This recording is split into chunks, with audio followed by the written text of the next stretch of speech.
우리에게 친숙한 분은 그분이 아무리 위대하다 할지라도 그분의 위대함을 우리가 체감하기가 쉽지 않습니다. 참 오래전인데 제가 서울에서 신학대학원을 다닐 때에 이름만 대면은 누구나 알만한 목사님이 저를 만날 때마다 안아주셨어요. 이번에 설교도 듣고 수업도 듣고 자주 대화를 나누다 보니까 교계에서 이분이 얼마나 큰 분이시는지 제가 잘 실감이 안 나더라고요. 친하니까. 그 교회는 아주 커가지고 목사님들이 많아가지고 사실 이분 앞에서는 그 교회 목사들은 쩔쩔맸거든요. 저는 지나다 보니까 이분이 얼마나 크신 분인지 제가 몰랐어요. 우리는 익숙한 사람이라면, 익숙한 분이라면 그분이 그렇게 큰 분인데도 불구하고 큰 것을 잊기가 쉽고, 위대한 사람도 위대한 분이라는 것을 잊기가 쉽습니다. 하나님과 우리와의 관계가 그렇습니다. 우리가 하나님을 아빠라 부르고 또 매일 기도를 통해서 하나님과 대화를 나누고 또 실제 삶 가운데서 친밀한 교제를 맺으며 살고 있으니까 하나님은 그냥 사랑 많으신 좋으신 하나님 뭐 이렇게만 생각이 되고, 하나님이 얼마나 크신 분이신가 잊어버리기가 쉽습니다. 그래서 오늘 말씀을 통해서 하나님이 얼마나 크신 분이신가 다시 한번 생각해 보도록 하겠습니다.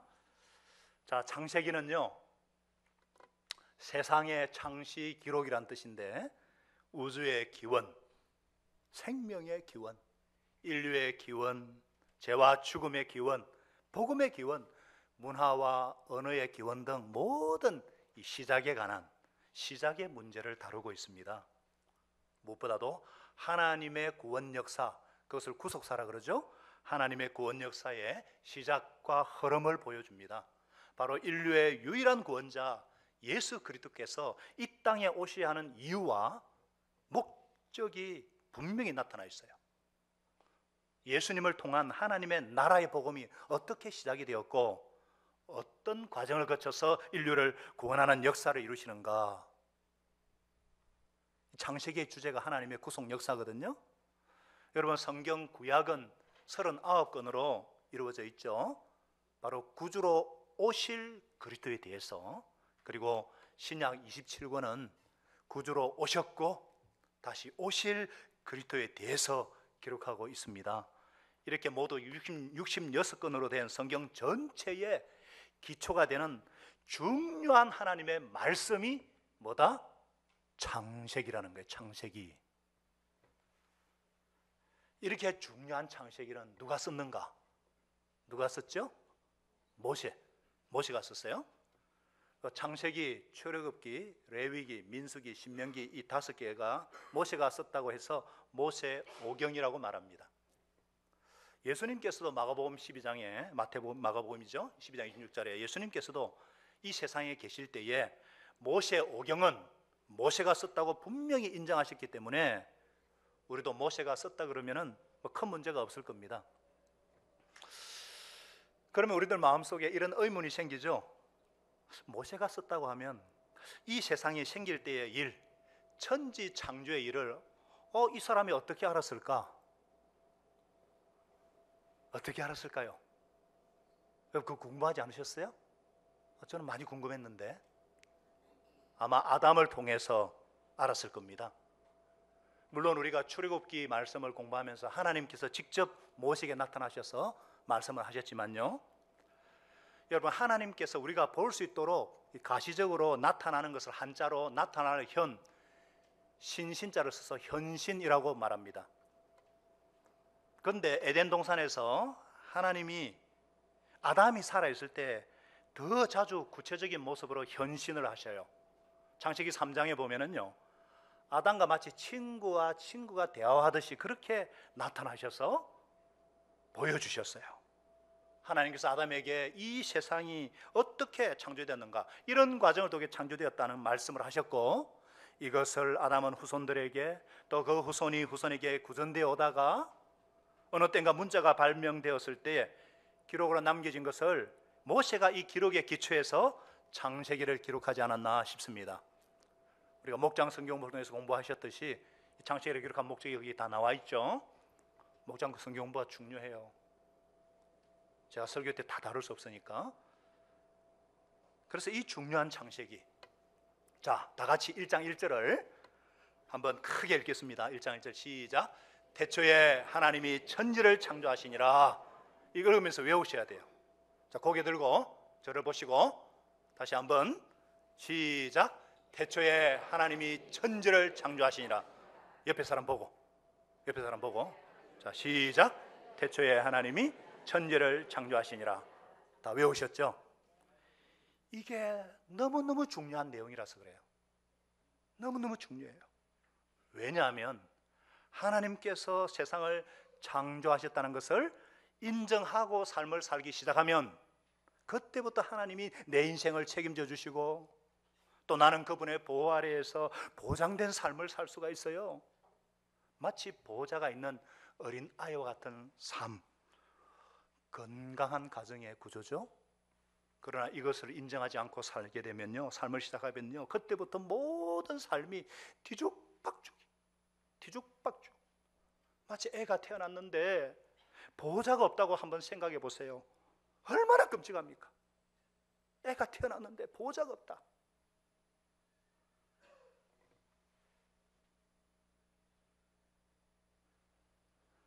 여러분, 성경의 첫 구절인 이 창세기 1장 1절은 너무너무 중요해요. 태초에 하나님이 천지를 창조하시니라. 우리가 매주 신앙으로 고백하잖아요. 나는 전능하신 하나님 아버지 천지의 창조주를 믿습니다. 아멘이십니까? 여러분, 이 사실을 믿으십니까? 창세기 1장 1절 말씀을 믿는 사람은 성경 66권 모든 말씀을 하나님의 말씀으로 받아들이는 사람입니다. 태초에 하나님께서 천지를 창조하셨다는 이 신앙 고백은 우리 인생의 방향을 결정하는 중요한 말씀입니다. 중요한 출발점이에요. 지적인 동의로만은 안 됩니다. 지적인 동의로만이 아니라 하나님을 창조주로 고백하는 이 신앙이 어떤 삶인지, 어떻게 하는 것이 그분을 주로 고백하는 것인지 우리는 창세기 말씀을 통해서 배워갈 것입니다. 이 원칙, 창조주 하나님과 나와의 관계, 창조주가 나는 피조물이고 그분은 내 아버지시고 나는 그분의 자녀라는 이 분명한 하나님이 세우신 질서, 세우신 이 질서를 깨닫게 되면 그때부터 우리 삶이요, 빼앗기고 지배받고 끌려다니는 노예의 삶이 아니라 창조주 하나님의 자녀로서 이 땅을 책임지는 후사요, 상속자로 살게 되는 것입니다. 삶의 질이 전혀 다른 삶을 살게 되는 것입니다. 여러분, 창세기의 전체 주제는 뭐겠어요? 한번 따라하겠습니다. 보시기에 심히 좋았더라. 보시기에 심히 좋았더라. 이게 주제예요. 이건 우리 또 다음에 더 살펴보겠습니다만은 본래 하나님께서 창조하신 세상은 보시기에 심히 좋은 세상이었습니다. 그러나 무질서가 들어오고 타락이 들어오고 하나님을 배신하는 행위가 들어옴으로써 혼돈 가운데 빠지게 되고 유익을 주는 자연이 해를 주는 상황이 되어버렸어요. 그렇다면 예수님께서 오신 목적은 뭘까요? 예수님께서 오신 목적은 우리를 죽은 다음에 천국으로 내세로 인도하는 그 정도가 아니고 바로 오늘 이 세상에서 하나님이 창조하신 보시기에 심히 좋았던 세상을 다시 새롭게 회복하기 위해서입니다. 리바이벌.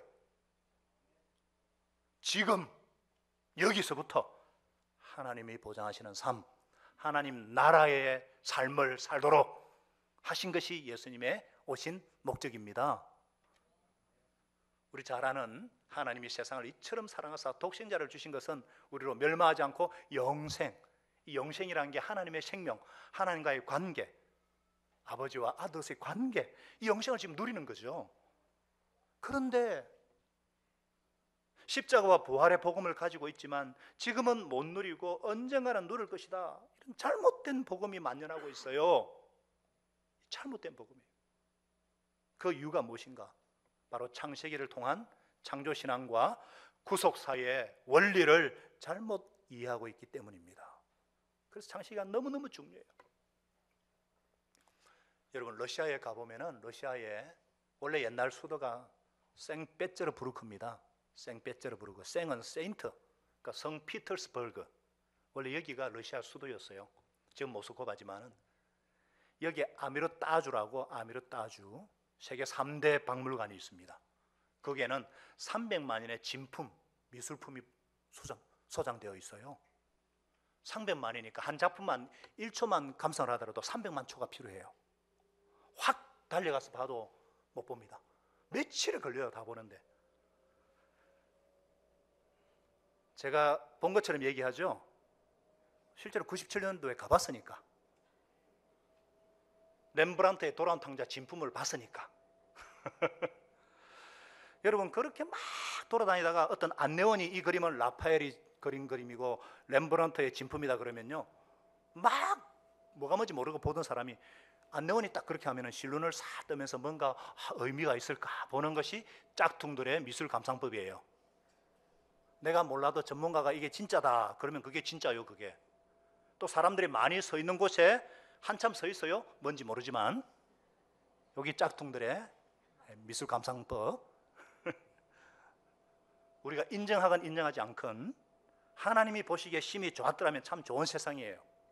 그분은 전문가 중에 전문가세요. 그런 관점으로 세계를 보는 거예요.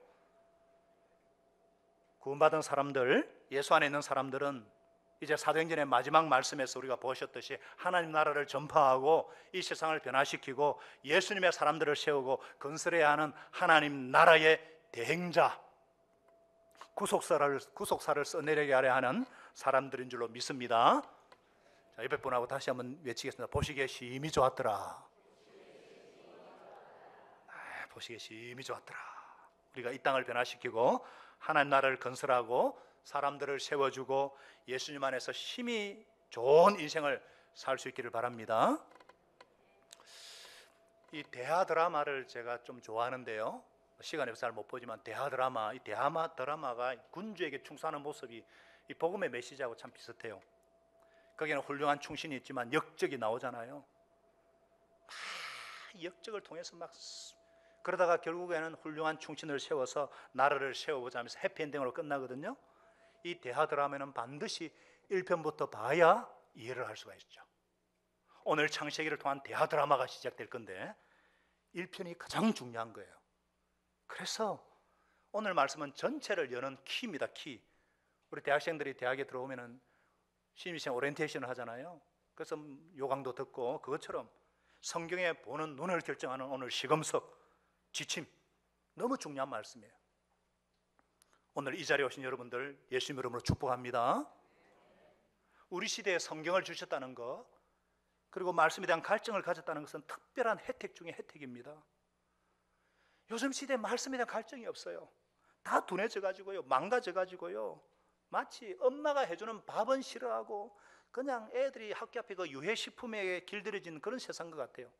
심지어 어른들 중에도요, 외식을 좋아하는 외식주의자들이 많아가지고 막 조미료가 익숙해져가지고 온갖 세상의 잡단, 마지막 때를 살면서 이 말씀에 갈급해하고 하나님의 살아있는 말씀을 맛있게 먹고 소화하고 그대로 살 수 있다는 것은 특권 중에 특권입니다. 여러분 복받은 사람들입니다. 축하드립니다. 옆 사람에게 다시 한번 인사드립시다. 복받은 사람들입니다. 정말 복받은 거예요. 이게 하늘 복이에요. 우리 다시 한번 1장 1절, 태초에 하나님이 천지를 창조하시니라. 하나님이 천지를 창조하시니라. 좋아요. 네. 근데 이 천지 우주를 창조했다 그러면은 그런 의문이 안 생겼어요? 우리가 보통 이해하는 이 우주가 어떻게 생겼는가? 어떻게 생겼는가? 이거는 과학자들의 오랜 지속되는 관심의 대상이에요. 지금 거의 과학적으로 증명되고 있는, 용납되고 있는 이론이 우주 폭발 이론이거든요. 먼 세월 태고 쪽에 한 점으로부터 엄청난 에너지가 폭발하면서 물질이 형성이 되고, 이 에너지와 물질이 막 폭죽이 터지듯 이렇게 방사선으로 쫙 퍼지듯이 우주를 형성해서 쫙 퍼지게 되었다는 이론. 팽창하는 우주라는 말 들어보셨죠? 이게 이론이었는데 인공위성을 통해서 허블 망원경을 쏘아 올리고 허블 망원경으로 수집된 자료를 보면서 이게 이론이 아니라 실제였다는 게 증명이 되고 있어요. 그렇다면 우리에게 흥미로운 질문이 하나 더 생깁니다. 의문이 생겨요. 우주가 펑 하고 폭발하는 그 순간, 그 전에는 무엇이 있었으며 무엇이 이 엄청난 에너지로 하여금 폭발하게 했는가? 무엇이 이렇게 폭발하게 했는가? 과학자들은 여기에 대한 답이 없습니다. 그러나 성경은 분명한 답을 주고 있습니다. 태초에 누가? 하나님께서 천지 우주 공간과 물질을 창조하셨다는 거예요. 천은 복수형입니다. The heavens and the earth met. 하나님께서 창조하셨다는 거예요. 이 광대한 우주를 하나님께서 창조하셨습니다. 하나님을 빼고는 우주가 설명이 되지를 못해요. 설명이 되지 않습니다. 이 광대한 우주를 만드신 하나님은 창조주이신 동시에 우리의 아버지가 되십니다. 아버지인 동시에 창조주십니다. 여러분, 우주가 얼마나 큰지 아세요? 우주가 얼마나 큰지. 지구가 크죠? 지구가 크죠? 그러나 태양은 지구보다 얼마나 큰지. 여러분, 이 탁구공을 지구라 생각합시다. 이 직경이 이 정도, 이 탁구공을 지구라고 생각해요. 태양의 직경은요, 지구보다 6,000배가 크기 때문에 제 키에 2배 정도의 탁구공을 올려놓은 직경이 그 정도로 태양이 커요. 또 태양계는 9개의 항성을 갖고 있죠. 이 태양계의 직경은요, 어느 정도인 줄 아세요? 여러분이 자동차를 타고 경부고속도로를 지나서 양산을 지나고 언양을 지나서 경주까지의 거리가 태양계의 직경이에요. 이해가 되시는가 모르겠네.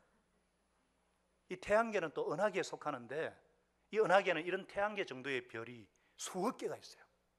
이런 은하계가 적어도 수백 개가 우주 안에 들어있는 거예요. 여러분, 태양계에서 그 다음 항성으로 가는 거리가, 가장 가까운 거리가 10억 광년이 걸려요. 10억 광년. 10억 그러면은 여러분이 얼마나 큰지 잘 실감이 안 날 텐데, 한번 세어보겠다고 한번 세어보세요. 10억 돈을 빨리 세가 1초에 넉 장씩 셈다 칩시다. 요거를 10억을 먹지도 않고 자지도 않고 막 세하는데 얼마 걸리느냐? 2,900년 걸려요. 10억을 세는데 상상도 없는 숫자예요. 그런데 10억하고 년이에요. 10억 년. 10억 광년이라고 그랬거든요. 빛이 1초에 지구를 7바퀴 반 돌아요. 그 빛의 속도로 10억 광년을 가야 하는 것이 가장 태양계에서 가까운 항성인데, 이 광대한 우주를 누가 만드셨는가? 누가 만드셨어요? 하나님이 만드셨어요. 이 하나님이 누구신가? 우리 아버지. 우리 아버지라는 거예요. 우리가 자꾸 하나님 익숙하다 보니까 이 하나님이 얼마나 크신 분인지 우리 자꾸 잊어버리는데, 이 성경 1장 1절에 이 하나님은 히브리어로 엘로힘 그래요. 브레시트 바라 엘로힘 하샤마임 하에레츠, 이 히브리가 그렇게 되거든요. 1장 1절이 엘로힘이라 그래요. 복수형이에요. 그러니까 하나님들이 천지를 창조하셨다 이 말씀이에요. 여기서 우리는 삼위일체 하나님을 발견합니다. 창세기 1장 1절부터 3절까지 우리는 세 하나님을 발견합니다. 엘로힘은 삼위일체이신 그분의 장엄하심과 전능하심을 강조하는 이름이에요. 여러분, 하나님이란 존재는 증명되는 것이 아니고 지금 선포되고 있고 전제가 되고 있는 거예요. 아무리 하나님이 자신이 아무리 우리한테 설명해도 우리는 이 메주 덩어리보다 작은 머리로 이해를 못해요. 하나님은 광대한 우주를 만드신 크신 분이기 때문에.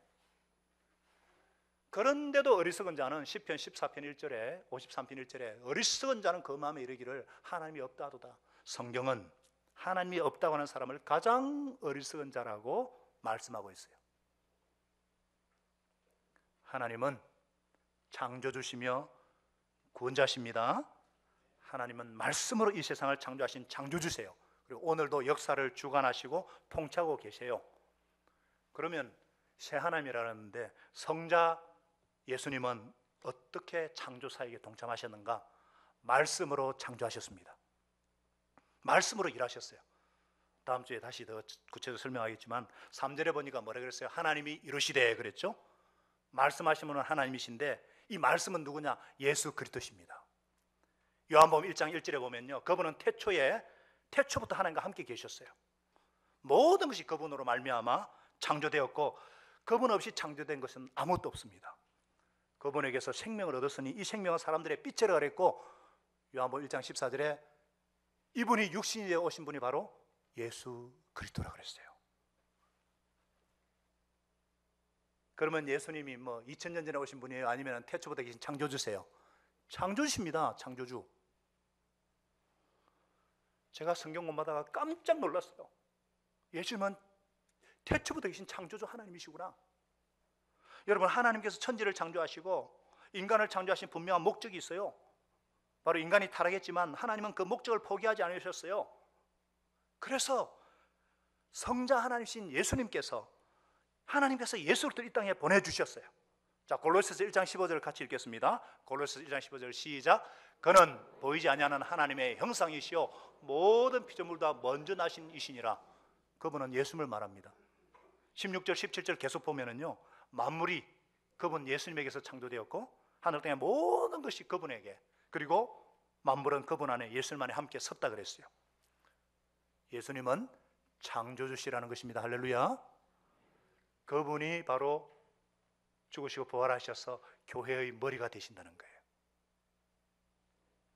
우리는 하나님이 보내주신 예수 그리스도를 통해서 잃어버린 하나님의 형상을 되찾고 새로운 존재로 재창조되는 것, 이것을 우리가 구원이라고 부릅니다.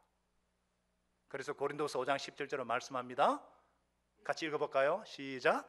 그런즉 누구든지 그리스도 안에 있으면 새로운 피조물이라 그랬어요. 새로운 피조물이라는 말은 new creature, 새로운 피조물. 예수님을 통해서 우리를 구원하신 하나님은 끊임없이 은혜를 공급해 주시고 우리를 하나님의 형상을 가진 자녀로 만들어 가십니다. 그러니까 창조의 목적과 이 구원의 목적은 일치합니다. 하나님께서 아담과 하와를 창조하시고 그들에게 거셨던 기대와 예수님께서 그리스도의 피로 우리를 구원하신 우리에게 거신 기대가 동일하다는 거예요.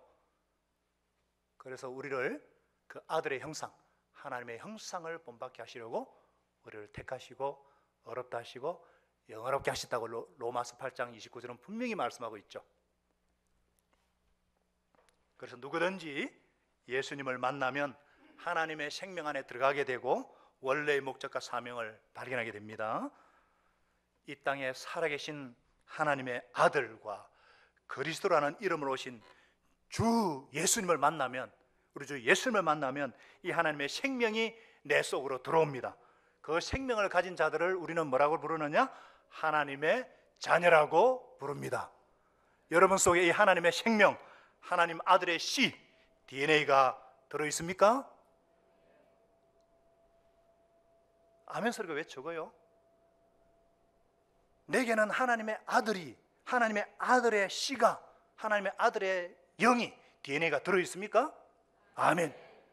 그래서 예수님을 영접하는 자를 하나님의 자녀라고 일컬어 주시는 거예요. 이 씨를 품게 하시는 분이 누구냐? 성령 하나님, 성령님이시라는 거예요. 자, 2절에 보니까 성령님께서 창조 시에 어떤 일을 하셨는가? 2절에 보니까 하나님의 영은 수면 위에 운행하고 계셨다 그랬어요. 하나님의 영은 성령이거든요. 히브리어로 루아흐가 아니라 루아흐 외우기 쉽죠? 성령, 루아흐, 호흡이에요. 하나님의 숨결. 운행하다란 말은 알을 품다.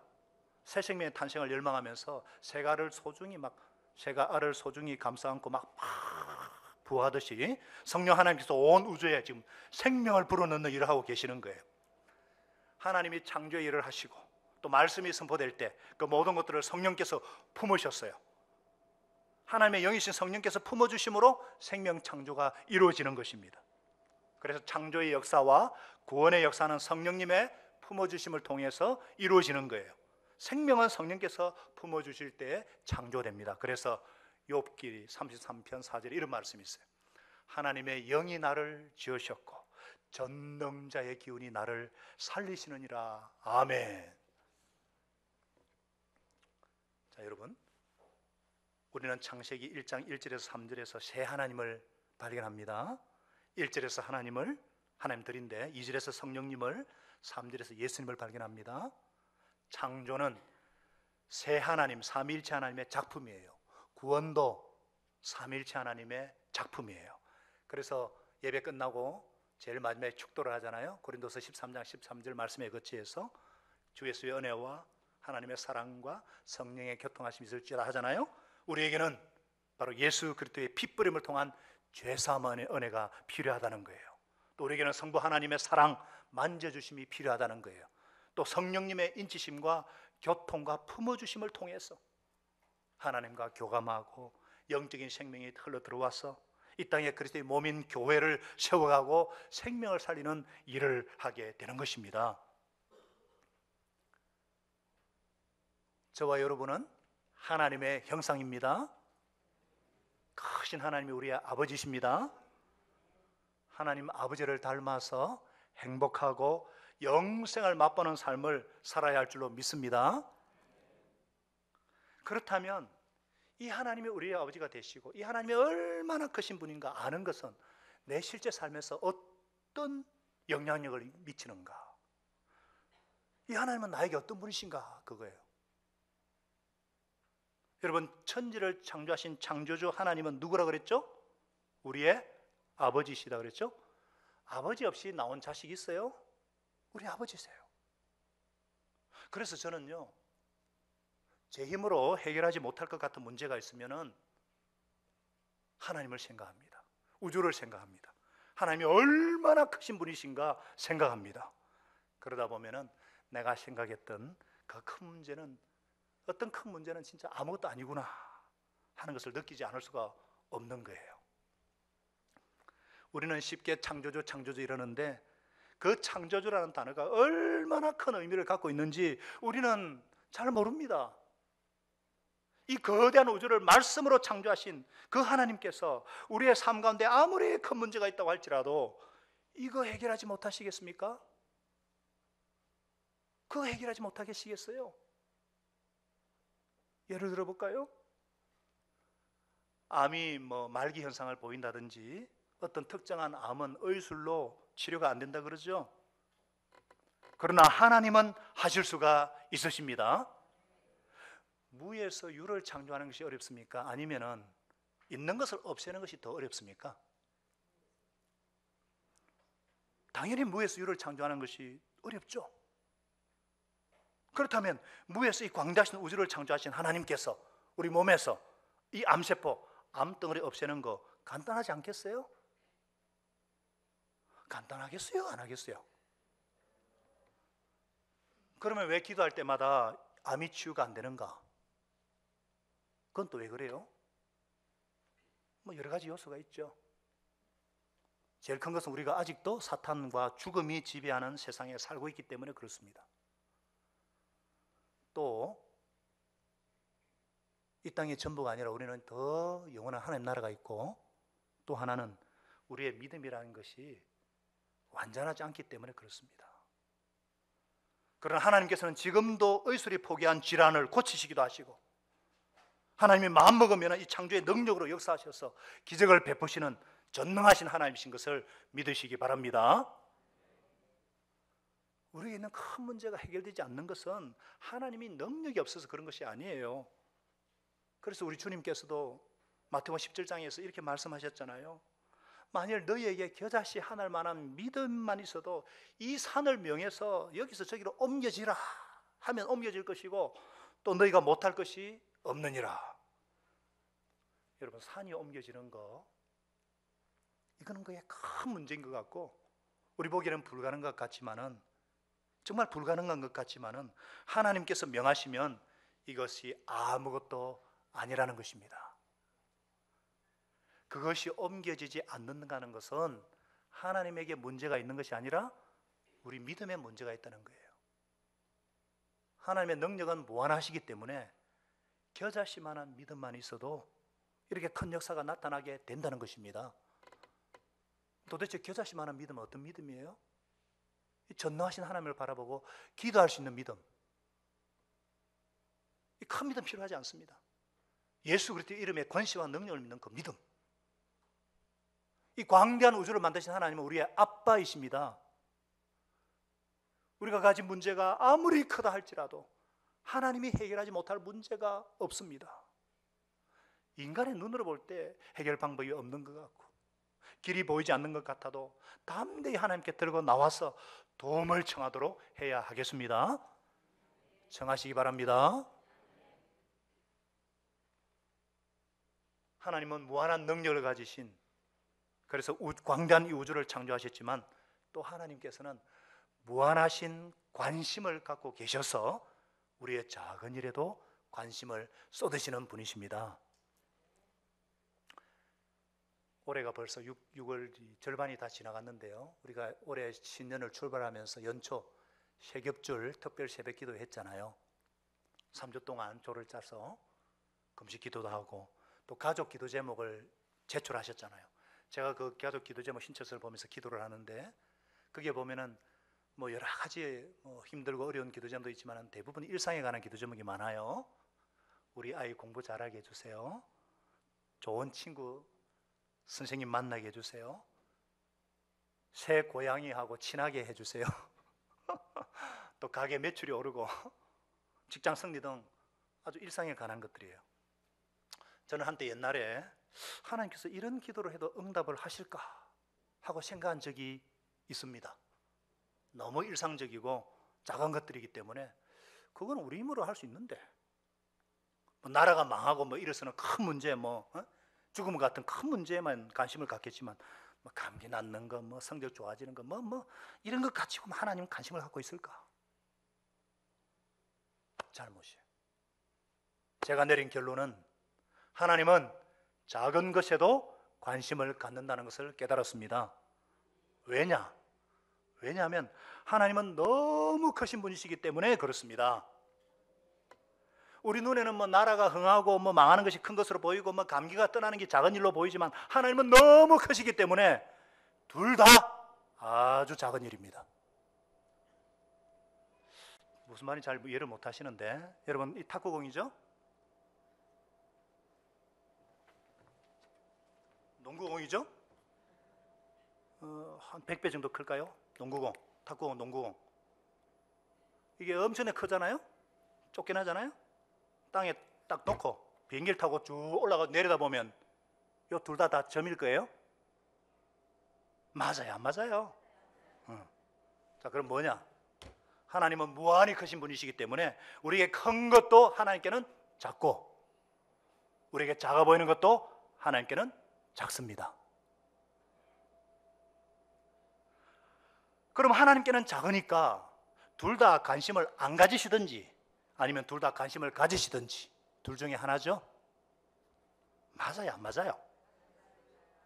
그러면은 하나님은 무한한 능력을 가지셔서 무한히 큰 이 우주도 만드신 분인데 그런 동시에 무한한 관심을 갖고 계시기 때문에 아주 세세한 일에도 관심을 쏟아 주십니다.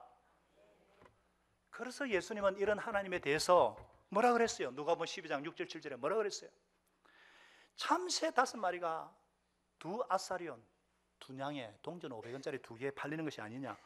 그 중에 하나라도 하나님이 허락하지 않으면 떨어지지 않는데 하물며 너희가 뭐냐 하면서 너희는 심지어 머리털까지 다 세심바 되었다. 두려워하지 마라. 너희는 많은 참새보다 귀하니라 그랬어요. 하나님은 너무나 크신 분이기 때문에 관심도 너무 크신 분이라서 아무리 작은 것도 참새 한 마리도 하나님 허락 없이는 떨어지지 않는다는 거예요. 심지어 우리 머리털까지 다 세시고 계신다는 거예요. 저는 요새 머리털이 많이 빠지는데 참 좋아요. 하나님의 짐을 들어주는 것 같아서. 대머리신 분은 하나님이 아주 사랑하실 겁니다. 하나님께서는 천지 만물을 지으신 크신 분이시기 때문에 말씀으로 이 광대한 우주를 만드신 동시에 우리가 앉고 일어서는 것, 열이 나고 안 나는 것, 우리의 작은 신음에도 관심을 가지시고 작은 일에도 도우시는 분이심을 믿으시기 바랍니다. 사랑하는 성도 여러분, 정말 하나님이 사랑하시는 성도 여러분들, 우리가 가진 문제가 너무 커서 하나님이 해결하지 못하실 문제가 없습니다. 또 우리가 가진 문제가 너무너무 시시해서 하나님께서 무시하는 것도 없으십니다.